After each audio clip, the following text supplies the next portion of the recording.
So, with the American election coming up here in November, I've been kind of going through clips and videos of elections in the past and speeches and stuff.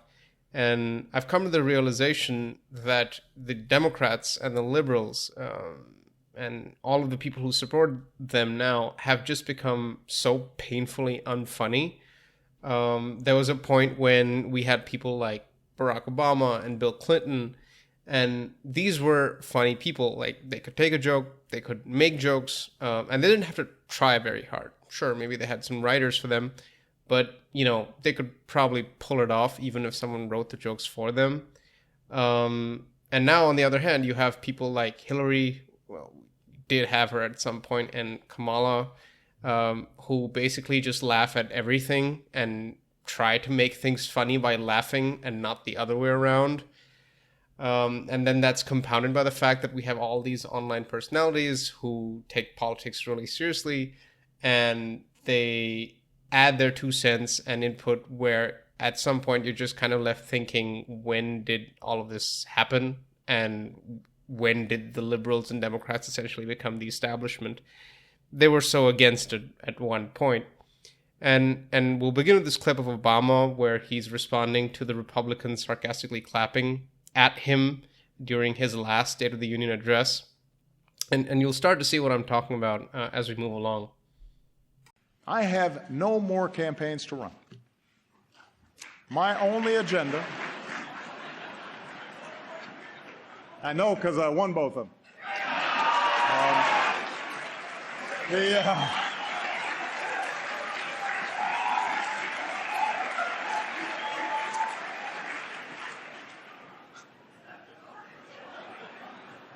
And that's what I mean, that when I say that we just don't have the same caliber of funniness in politics anymore. And it was a generation that didn't take politics as seriously as it did at face value, at least. And that's kind of what I mean when it comes to the newer Democrats like Hillary Clinton or Kamala Harris. And I'm going to show you what I mean when there's this clip of Hillary where she basically makes a remark about how she's hip to Pokemon Go. And I mean, the beginning of the clip is rough enough because she's, talking about how coding builds apps.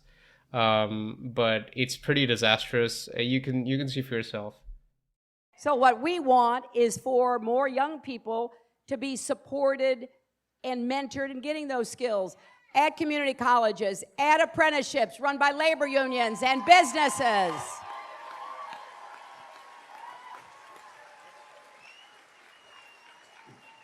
Because we're going to have a lot of jobs from building infrastructure to coding, creating new apps. I don't know who created Pokemon Go, but I'm trying to figure out how we get them to have Pokemon go to the polls. And I don't know if this was like a pre-planned thing or whether she came up with it on the fly, because there's a moment after she says Pokemon Go where she has a look on her face and she's like, I've just come up with something beautiful. And it doesn't really come off well because it just, to me, seems like it's another version of "How are you, fellow kids?" And I just don't get it. I mean, there's a point in the clip, like if you go back at the bottom right, when she makes that Pokemon Go reference, there's a woman who looks to be about Hillary's age or maybe just a little younger, where she's just looking around and she's like, did anyone catch that? Because I have no idea, but I'll laugh anyway. And even at the bottom of the video, like one of the top comments is like, she's the sort of person who would say, who among us if she ran today? And then it's just terrible. Even at the end of the video, when she's made that reference, she silently nods to herself in approval, like, hell yeah, I just Gen Z'd the shit out of that. And that's exactly what I mean when I say that they don't have a sense of humor. Like, this all sounds really inauthentic because I know for a fact that you don't know what Pokemon Go is. And if you did, you wouldn't make that reference in this sort of situation, or at least not that poorly. And the problem is that it's not just a one-off thing. Like, if it was something that happened once in a while, you're cringy, fine, that's forgivable. But this keeps happening, especially with Hillary, and later, as I'll get into it with Kamala, that they just say things, and I don't think they realize what they're saying is not funny. Like, there's this point where Hillary makes a remark about how she was in Arkansas campaigning for Bill Clinton at one point, and she's heard this radio ad where a dog, detected lying.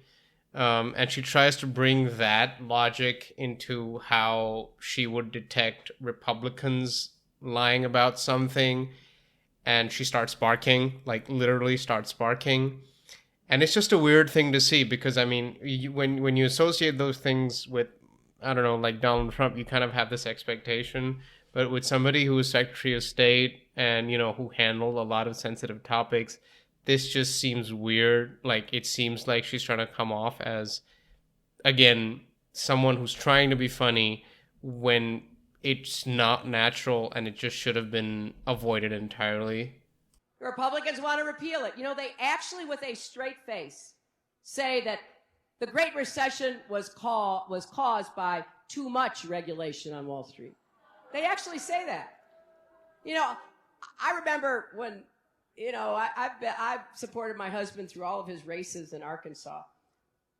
And I one of my favorite political ads of all time was a radio ad, rural Arkansas, where the announcer said, wouldn't it be great if somebody running for office said something, we could have an immediate reaction as to whether it was true or not?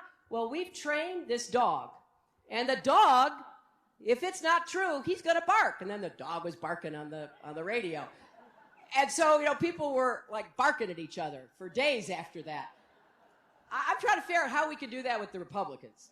We need to get that dog and follow them around. And every time they say these things, like, the Great Recession was caused by too much regulation. Arf, arf, arf, arf, And that's precisely what I mean, because why are you barking in a public setting when it's supposed to be a political rally? And that's what people ask in the comments as well. And I think ultimately that's what cost her the election. And because Donald Trump was not necessarily a better politician, but it was because he was just simply better at laughing, talking, and generally having a sense of humor. I think that played a pretty big part in his success.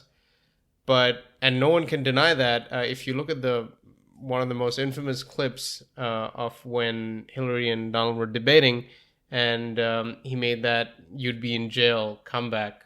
Can fact check him in real time. Last time at the first debate, we had millions of people fact checking, so I expect we'll have millions more fact checking because it's just awfully good that someone with the temperament of Donald Trump is not in charge of the law in our country. Because you'd be in jail. Secretary Clinton. And this is what I mean when I say that, people will overlook a lot of things if the person that's saying them is generally funny or has a great sense of humor.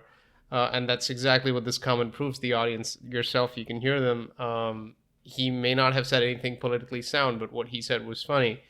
So, and that's kind of what I feel like is lacking in today's Democrats and liberals, is just that they don't have a sense of humor, or at least not a very good one. There's this compilation of Kamala where she's trying to make a joke and it's not landing and she's just laughing and laughing. And I look at this clip and I'm just like, is any of this supposed to be funny? Maybe I don't have the context, but none of this seems funny to me whatsoever. So you know how those lids are, because I'm just going to speak, okay? So this is it.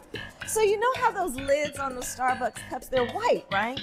And so if you wear lipstick, they get all over the lid. And so then I find myself in meetings if I'm the only woman, and that's kind of, and so I keep taking the lid off and having my cup out so that I don't have that big lipstick mark on the lid. So I said, can we do something about the color of the lid?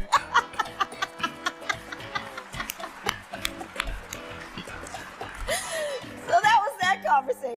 And all of this extends over into the online personalities as well, like political streamers and people who make videos targeting ideologies, like Hasanabi or Frogan, and they make comments that are not necessarily funny or intended to be funny, but then they backfire, like Frogan's recent comments about the U.S. military.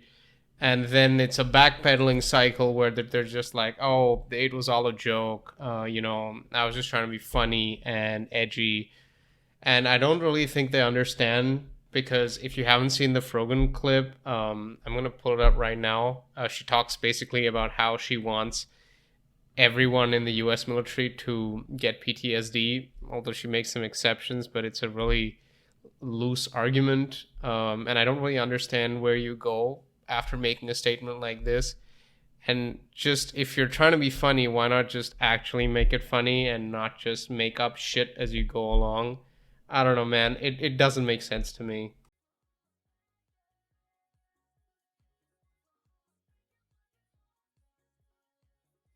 I have no pity at all for any fucking soldiers. Distress, thank you so much. I will never have any fucking pity for any fucking soldiers. U.S. military? Boo fucking who? I hope you get PTSD.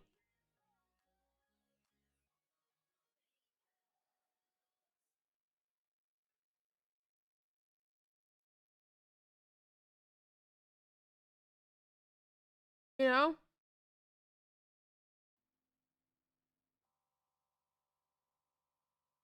I do the ones the ones I'm like whatever about the U.S. soldiers are the ones that like acknowledge that like what they did was wrong. They didn't know back then.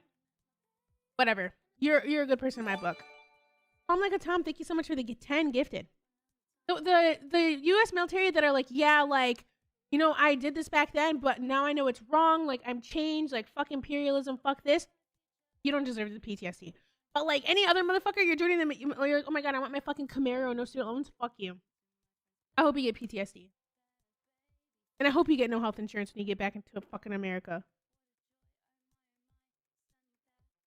And without getting political, like, this is just a weird thing to be saying to anyone, considering the fact that your entire channel is predicated upon garnering sympathy and understanding for the pain and suffering of your people.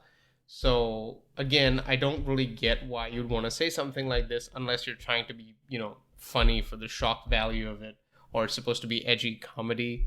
And that's kind of what I mean, and that's the whole point of this video, is that Democrats and liberals at least used to be at a point where they wouldn't take themselves so seriously, and they would have stances that they would be on, but they wouldn't die on those hills, or at least even if they would die, they'd make it funny and enjoyable. I don't think that's the case anymore. I think now they're just a part of the establishment, and they've either just been browbeaten down to that point, or they just don't have the right people. So that's what I kind of wanted to talk to you about. If you want to learn more about stuff like this, consider dropping a comment and subscribing to the channel. I'm always happy to hear your feedback, and thanks for watching.